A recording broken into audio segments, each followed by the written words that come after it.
Hi, lovely to have you here. Welcome to the Electro Revolution channel.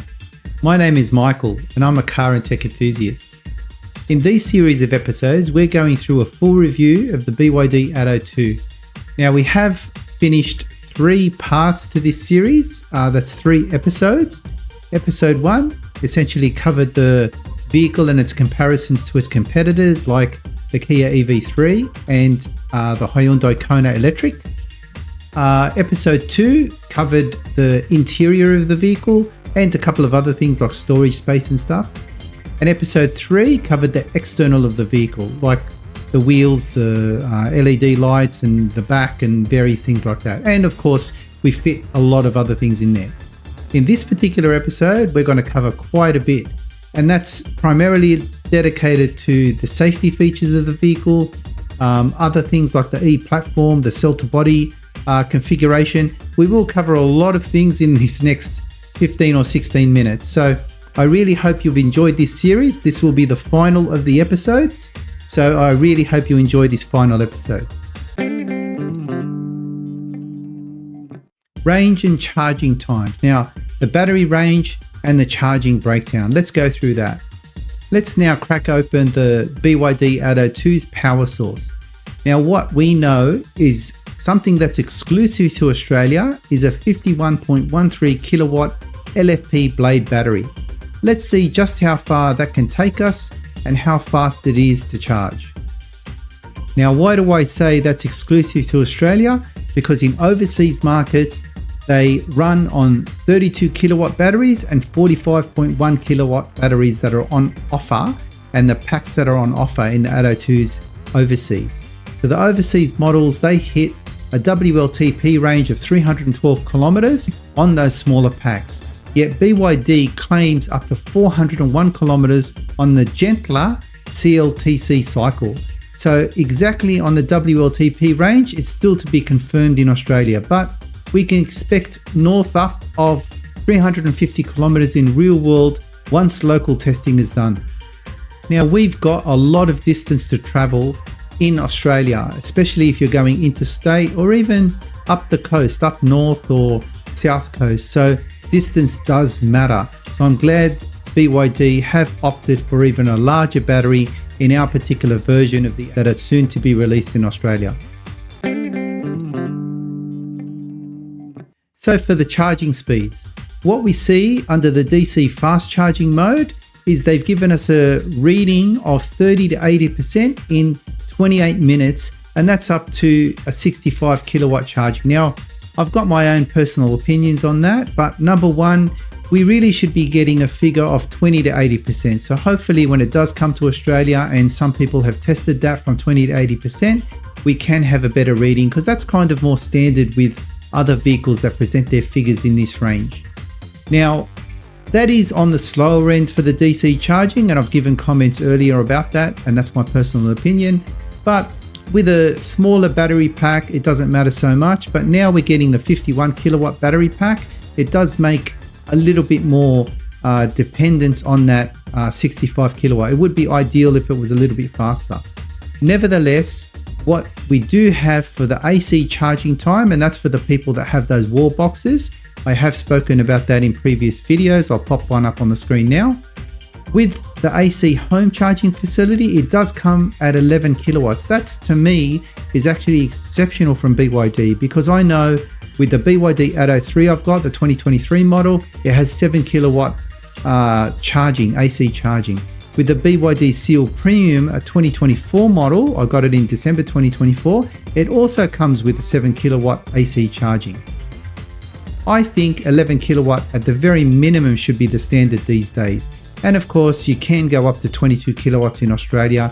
Some other models and brands do have that facility, but unfortunately with BYD, they do give you the lower end. And that's not to say that Tesla has that either. Tesla also do 11 kilowatts. I would expect these days to have at least something more than 11 kilowatts. That would be my preference for home charging. And nevertheless, it's still pretty good for what you get in this particular vehicle. Now, something I love to report, V2L technology.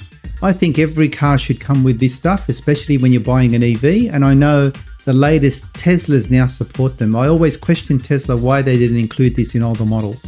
Nevertheless, V2L technology, that's fantastic to have in a vehicle like this, because when you do take these things camping or to picnics or something like that, you can just use that massive battery to power devices, especially electrical devices on picnics like fry pans, barbecues, radios, anything, even a kettle.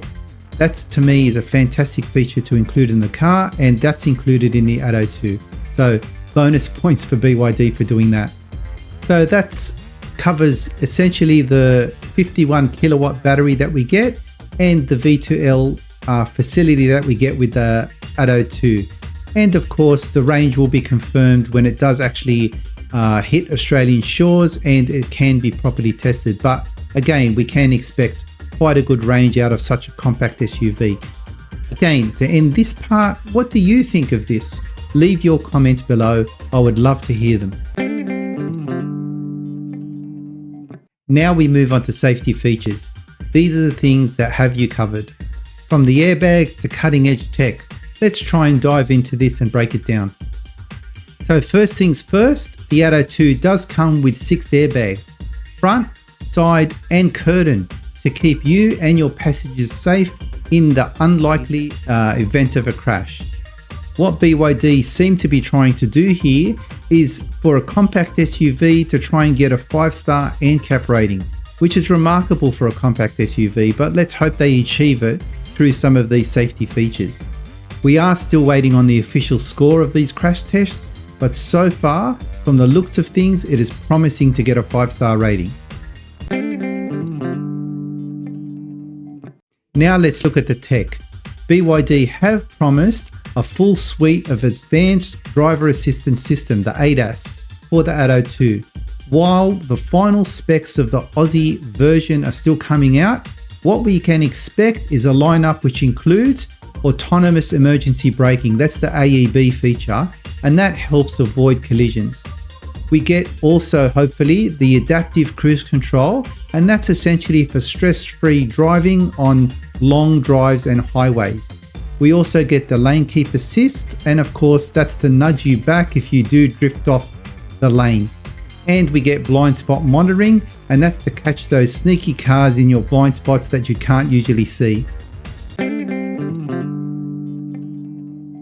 Now BYD do have the e-platform 3.0 on this particular vehicle, so potentially what that means is we also get the lane departure warning, and that's to alert you if you're veering off course.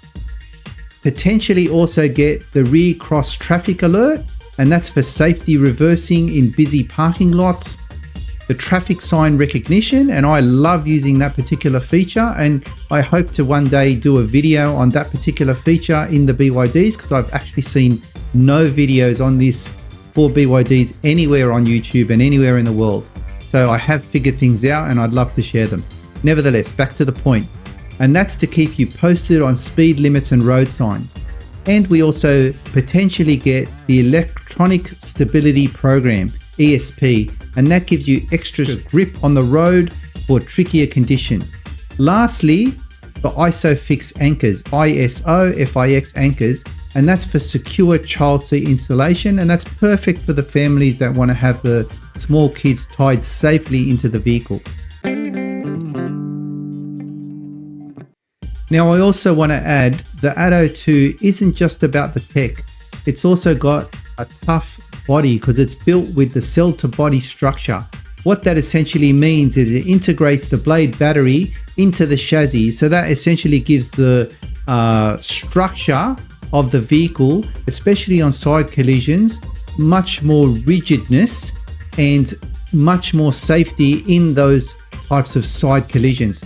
Heaps better for crash protection. And that means you're wrapped in a strong, stable frame designed to keep you safe, and that's what increases your chances of surviving a major crash in an EV vehicle, because a lot of these EV vehicles have that, and for such a compact SUV, it's fantastic BYD have included that in this car. Now to some of the cool features. Both the Essential and the Premium versions come with NFC digital key passes. You get this with this budget compact SUV. I think it's a fantastic feature to have. It allows your phone or card to unlock the vehicle and drive the vehicle away. So in this respect, like for me particularly, safety of a vehicle is much more important than anything else, because you can live to fight another day if you're in a major accident, where it doesn't matter how good the car looks, how much budget it is, or how expensive it is. If you're gone in a serious crash, you don't live for another day. So to me, safety is number one. And for BYD to pack some of these features in, ADAS controls, 6 airbags, smart features galore, safety tech, and I mean, what more do you want in this sort of vehicle? I think it's fantastic for a compact SUV. Good work, and bonus points to BYD for concentrating on safety. What do you think, of course, for this particular section? What are your comments? I mean, you may not agree with certain things that I have to say or my subjective opinions. Of course, every opinion is subjective. Hopefully, what we're giving here is the objective view that BYD have provided us, so we can just present them to you and get your thoughts on them.